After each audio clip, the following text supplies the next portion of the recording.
one thing we can say about narcissists with a great deal of confidence, and that is they really like to think of themselves as being quite special. Now, I hate to break it to these individuals, but my response to that sense of their specialness is, well, I don't think you're quite as special and unique as you really think that you are.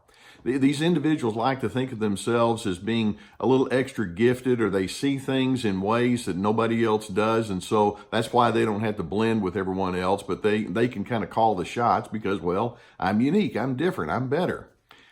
One of the things that we know about narcissism is it's a pattern, and it's on a spectrum. Some people have fewer ingredients inside this pattern, some have quite a bit of it, and it's very persistent, but it's part of a pattern. And narcissists can be highly predictable. Now, I know that they don't like to think of that because, again, they like to think of themselves as being quite unique, but they're highly predictable in the way that they respond to life. And it's very important for you to recognize their predictability because it has so many implications about your responses to the way that they treat you. Now, what I'd like to do here first is I'd like to talk with you about some of the very predictable elements inside the narcissistic pattern that people can have, and then I want to discuss what kind of ways that you might be able to respond to it, knowing what we're going to be talking about. So let's take a look at quite a number of things that are part of the predictable nature of narcissism. Now, one of the things that we'll say about narcissists is they genuinely believe that they know more than you do about whatever it may be. I've commonly said that two of the most dangerous words that people can speak are the words, I know. Now, I'm an educated person, and I encourage people to gain knowledge, but when you get to the point where you say, I know, well, that can lead to the know-it-all attitude. People who have this sense of knowledge, like I know, they can become bossy, or they can say things like, let me tell you how you ought to do things. It can lead to a lot of criticism. Narcissists are very predictably in that kind of mentality that says, oh, I know. And right there, it's like, well, you're going to be difficult to deal with because maybe there's some things in life that are nuanced that you don't want to have to come to terms with, but you know everything, so I guess we'll go with that, won't we?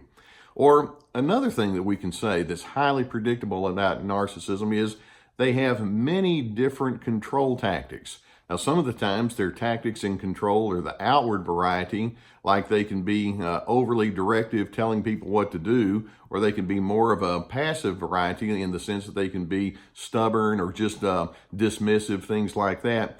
But in their control, these individuals can be very insensitive. They can be sometimes very intimidating. They can be vindictive. They can be overwhelming in the way that they do life. They can just be non-cooperative, but it's their way of saying, nobody tells me what to do. I'm the one that calls the shots around here, and that's a highly predictable part of the narcissistic pattern. Or another part that's highly predictable about narcissism. They blame, then they blame, then they blame some more. These individuals, when problems come along, can't take a look at themselves and say, I need to examine what might be going on inside of me if we're having some problems here.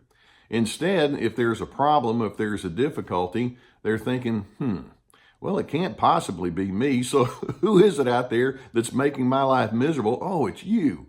And so they're constantly pointing that finger outward, trying to explain to other people why they are making life miserable, and certainly it can't be anything to do with their own miscalculations or insensitivity. So they're very much in an accusing kind of way. Now, this kind of takes us to another of the very predictable elements, and that is narcissists are not very honest. And first of all, they're not very honest with themselves. Let's keep in mind that part of the narcissistic pattern is that these people learn early in life that in order to get along and in order to succeed, they had to build or construct what we would call the false self. They put on masks and they try to pretend to be something that maybe they're not. And so as a result, they're not honest about who they are and how they come across. And as a result they can become secret keepers. There are all sorts of things about themselves that they just don't want to disclose. And so there's a great deal of dishonesty that they have, and as a result, they live with a lack of real insight about who they are and how they come across. Now, another very common thing, and I know you've run across this one quite a bit, narcissists can be ridiculously and illogically defensive. You know, if you go to a narcissist and say, hey, would you mind looking at it from this angle instead of that angle? Okay, just a very simple thought. It's like, what are you doing talking to me this way? And they can just go straight into the defensive mode. And you're saying, no, I'm just kind of talking with you about how we might look at things a bit differently. And they cannot say phrases like, you make a good point, or thanks for the input, or I was wrong, or can you help me understand? Their defenses are very high, very thick, and they have to justify and rationalize. And of course, then they go back into that blaming thing. It's what I call the boomerang communication. They take anything you say of a constructive nature and they just throw it right back at you. Or another very common, predictable part of narcissism is they honestly believe that the good life principles that might apply to you don't apply to them. I mean, for example, have you ever heard something like, if you want to be understood, show understanding? Well, it's like, that may apply to you, but I don't want to do that. Or if you want to have a friend, you must be a friend. Or do unto others as you would have them do unto you. Or it's always a good thing to listen first before you speak. You know, you've had 2 ears and one mouth, listen twice as much as you speak. Those are some of the life principles that you and I have been taught. And the narcissist is like, that doesn't apply to me. I mean, maybe you losers out there will need to think in those kind of terms, but those principles don't apply to me because, you see, once again, I'm unique. Or another very predictable part of the narcissistic pattern is they consistently mismanage anger. Many times their mismanagement of anger comes out in that loud, raucous kind of way where there's a lot of shaming and harshness and abruptness and rage. Sometimes they suppress because that's part of their secrecy. They don't want to let anybody know what they feel. Other times they go into a passive aggressive mode, which is part of what we refer to as the covert form of narcissism, where they're wielding their control, but in ways that leave them least vulnerable. But whatever they do in their anger, it's going to be mismanaged. And then when a guy like me comes along and says, well, there actually are much better ways to handle your anger. Have you ever heard of assertiveness? Which means that you stand up and you speak into your needs, but in such a way where everybody can maintain a sense of dignity and respect. And the narcissist is like, nah, that's stupid. And they honestly can't think like that because they're so committed to their unhealthy forms of anger. Or another very predictable part of narcissism is they honestly don't care how you feel, or how you learn to interpret things, or how you or why you prioritize things the way that you do. They genuinely don't care. It's part of that low empathy that they carry with them. Or another predictable part of the narcissistic pattern is when they're being friendly or cooperative, unfortunately, there's going to be an angle behind it. It may be that they're being nice and all because they're setting you up for something, and later on, they're going to come at you with a you now owe me attitude. It's part of their sense of entitlement, but it's their way of being manipulative and exploitive. You never quite know what's on the surface as being representative of what's truly laying behind the scenes. And then another thing that we can say that's highly predictable is narcissists will wear out their relationships. They have a long, steady record of leaving people feeling frustrated. They're very exasperating, and so they have a lot of broken relationships and strains and difficulties. Now, it's very important for us to understand these things that I'm mentioning, and frankly, I could add a whole lot more, are very predictable parts of that pattern, and it's going to be going on in their life whether you're on the stage with them or not, and that's a very important distinction. Knowing that this is a predictable pattern and knowing that these people really aren't nearly as unique as they think they are, let's bring it back to you in the ways that you're going to respond to it. Because if ever there's a problem, or if ever there's a strain and a difficulty in a relationship with a narcissist, they'll just say, well, it's because of you. When in fact, no, it's because that narcissist is in a pattern that's just not a very successful way of doing life. And so here's the most important thing for you to recognize, and that is whatever they have going on that's dysfunctional, it's not about you. When they're rejecting of you, it's not about you. It tells us much more about who they are. When they distrust, it's not about you. It tells us a lot about what's going on inside of their fear. When they are mean or harsh, it's not about you. You're a player on the stage, but this is what they are. It's part of their pattern.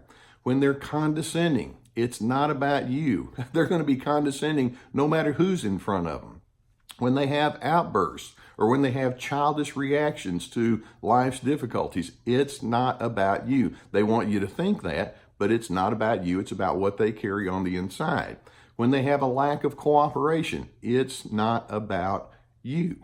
You see, these are broken people, and I go back to that term, the false self. These people learn way early on they can't afford to be honest with themselves. They can't afford to think of themselves as being a regular person. So the narcissism is a pattern of coping, not a very good pattern, I might add, that they adopted years ago, and they're playing it out with you. And then if there's any difficulty, which naturally there will be, that arises from that, then they're going to say it's all about you.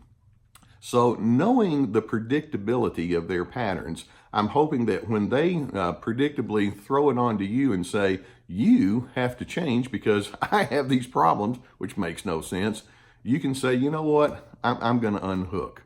I'm going to cease pleading my case.